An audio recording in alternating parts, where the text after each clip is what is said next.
So ఇప్పుడు చూడండి, ఇది మన బాడీ స్పాట్ కదా. సో ఇప్పుడు ఈ ఆర్మ్ హోల్ ఏదైతే ఉందో మెజర్మెంట్ సపోజ్ 14 ఇంచెస్ ఉందనుకోండి.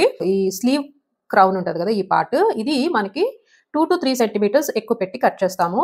సో హ్యాండ్ మూవ్మెంట్కి ఈజీగా ఉంటుంది. కానీ ఆ ఎక్స్ట్రాని మనము ఫ్రిల్ లాగా కానీ ఇట్లా గ్యాదర్ చేసి కానీ పెడితే అస్సలు బాగోదు. సో దీనికి మనం ఏం చేస్తామంటే దీన్ని కనపడకుండా ఈ ఎక్స్ట్రా ఫ్యాబ్రిక్ని గ్యాదర్ చేస్తాం. అది ఎలా చేస్తామో ఇప్పుడు చూపిస్తాను, చూడండి. సో ఫస్ట్ ఇక్కడ స్టార్ట్ చేద్దాము. స్టార్ట్ చేసి వెనకాల ఇదిగోండి ఫ్యాబ్రిక్ ఇలా పుష్ చేసి పట్టుకోవాలి గట్టిగా. తర్వాత స్టిచ్ వేయండి. ఇక్కడ నుంచి స్టార్ట్ చేసి